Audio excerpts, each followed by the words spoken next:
Hello everyone, Peter Smith here. It's been over a year since I've done a YouTube video and I just felt compelled to do a little talk on slavery. There's been a lot going on with Black Lives Matter and toppling statues and riots in America and all that sort of stuff. So let's see. The first reference I can find in the Bible is in Exodus chapter 1, which was written about 1700 BC, so it's nearly 4,000 years ago. A new king who did not know Joseph came to power in Egypt. Look, he said to his people, the Israelites have become much too numerous for us. Come, we must deal shrewdly with them, or they will become even more numerous, and if war breaks out, we'll join our enemies, fight against us, and leave the country. So they put slave masters over them to oppress them with forced labour. And so it goes on. I think we, especially the Christians out there, will pretty much know the story. But the thing is, if you go back through ancient history, everywhere there's been slavery, and there is still slavery today. And a lot of people in Britain get all upset about, there's this chap, statue in Liverpool, who was involved with the slave trade, and he got pulled down even though he did a lot of good things with his money once he got back here. Do you know, when I go to a big National Trust manor house anywhere, I say to people how they make their money. And if they say sugar in the West Indies, I think, slavery. And it was pretty common. Now, if you want to go to get some slaves today, you can shoot off to Libya. There's slave markets there. But you don't hear anyone complaining about it, do you? In China, we've got 1 million Uyghurs in re-education camps doing slave labour. They're pretty close to slaves, but not many people get too upset about that lot. So there's a lot of slavery going on. But some people in America seem to think America invented slavery, or the British invented it.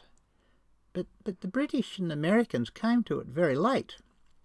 And what we really should remember is that who ended most of modern slavery was a man called William Wilberforce. He was an evangelical believer like me. He was a member of Parliament.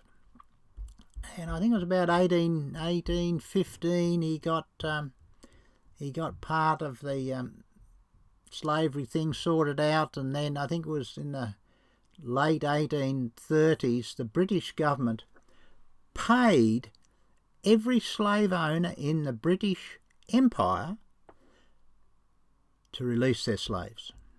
It cost £20 million back then. It took almost forever to pay that off. And not only that, but Wilberforce, who was mates with Prime Minister Pitt, if you ever watched the film Amazing Grace, he slipped a little line or two into another bill.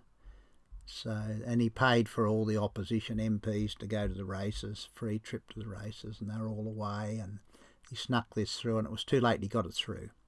And the Royal Navy was allowed to intercept any ship coming out of Africa and check for slaves and free the slaves and seize the ship and imprison the captain and the crew and all that sort of stuff. So Britain basically ended the West African slave trade. And Sierra Leone was there with Freetown, where all the freed slaves were meant to go back to, but I don't know that many went back. And then the Americans in the 1860s fought a civil war. Lots of white men fought a civil war to end slavery. So, yeah, white men have done lots of bad things. We've all done bad things. We're all sinners. We've all done bad things. Some of us are forgiven, some aren't. But slavery, it's everywhere. It was everywhere, all through apart from Europe. I think it was about 1100 slavery was abolished in Britain. I mean, Christians believe, this is what Christians believe. I'll go back to right at the start of the Bible. This is why racism's not good. So God created man in his own image. In the image of God he created him. Male and female he created them. And so it goes on in Genesis 1:27. So we're all made in the image and likeness of God. That's why we have inherent dignity. That's why skin colour doesn't matter. That's why race doesn't matter. Because we're all made in the image and likeness of God. So there it is. Now, you've got to ask yourself, this Black Lives Matter business, bunch of Marxists and anti-family people and just about anti-everything, how have they helped the black people? Where they've been doing riots and this Antifa gang, they burn down all these little businesses in these black areas in America, in these big cities in America. How does that help black people? It doesn't help black people at all. None of this helps black people. It's horrendous. I have a strong premonition that there's going to be a landslide in the November presidential elections in America. So I don't think most people are really that keen to abolish the police and this sort of stuff. Because as soon as they get into trouble, they're going to ring 911 over there. We ring 999 over here in the UK, but you'll want someone to come and help you. And I think Trump's going to win in a landslide because people don't want this sort of stuff. And you've got to think, how often do these things happen in America?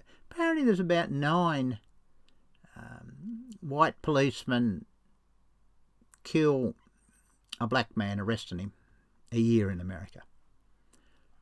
There's more the other way around. Black policemen killing white men. That doesn't count. No one gets upset about that. That's fine for most people. Most of these people, they don't care. They don't care about old white people like me, or probably you. Sad. We all should matter, not just one colour. All our lives matter. We're all important. We're all made in the image and likeness of God. There's something special about all of us. So there we are. There's just a little bit of a talk on slavery and how it's all over the place. Still even. And you got different kinds of slavery where you got indentured servants, I think in India still, almost the same as slavery. But no one protests about those sorts of things. So, very difficult times. We should be praying for peace. Apostle Paul says that we should pray for peace, that the gospel could be promoted around the world. It's very difficult when it's all big panic and places burning down and all the rest of it. Now you've noticed I'm pretty hairy looking at the minute. I haven't had a haircut or a beard trim since March because of this lockdown, and haven't been at work all that time. I've painted everything just about in this backyard here to keep occupied, and been fitted some doors to some wardrobes in here, been doing all sorts of stuff. So I've been keeping myself fairly busy. I'm hopefully getting back to work in early August. Now I went to the UN in January. That was my last trip to the UN. Don't know when I'll go again. It's hard to know. A very, very good friend gave me the money to go. It was good. That was 25 years of fighting the pro-aborts and the feminists at the UN. It was good. It was good, just to say. It's a quarter century of fighting them, not physically, but just philosophically and theologically and lobbying-wise and that sort of thing. Not violent or anything like that, but just peaceful and putting in a good word here and there for different things with different delegates that I know. So that was just a little chat. I'm not sure how many more of these I'll do. If you like what I've been saying, please put a like on there, and see you later. God bless.